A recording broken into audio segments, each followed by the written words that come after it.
டேய் என்னடா கமெண்ட் பண்றீங்க? அண்ணன் மிட்டாய் போட்டு வந்தேன், உங்க அம்மாக்கு புள்ளியா இருக்க மாட்டீங்க. இதே மாதிரி பேசினு வந்தா நீ எனக்கு புள்ளியா இருக்க மாட்டேனாய. லைவ்ல தானே பேசினேன், குறுக்க வரேன். என்னடா இது? பார்த்தே தெரியல, ரீல்ஸ் எடுக்க போறேன், போஸ்ட் பண்ண போறேன், ஃபேமஸ் ஆக போறேன். 4 மணி நேரம் ரீல்ஸ் வீடியோ ஆமா, உங்களோட வீடியோ எடுத்து போட்டு லைக் வரல, ஒண்ணும் வரல, கிளம்பு நீ. அதுக்கு இந்த மாதிரி பைத்தியக்காரத்தனமா இந்த மாதிரி பைத்தியத்தனமா தான் போட்டதாம லைக் வருது. இப்ப நான் இதே கட்டப்ல போட்டு வச்சுக்கா, பொதுமக்கள் எங்க இருக்கிறாங்களோ அங்க டேய் சோன்னு ஒரு ஸ்லோ மோஷன் போட்டு நான் லேடிஸ காட்டினு வச்சுக்கா, லைக் அப்படியே அள்ளி குமுறுதுமா.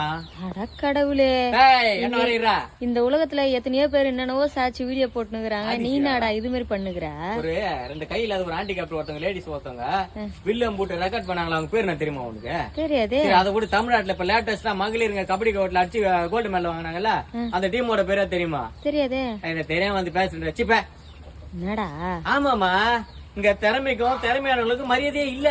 என்ன மாதிரி டாய் கோவிந்தங்கராம் பாரு, அவங்க எல்லாம் மரியாதை தூக்கி வச்சு பாராட்டி கொண்டாடி போகணும் ஆக்குறானுங்க.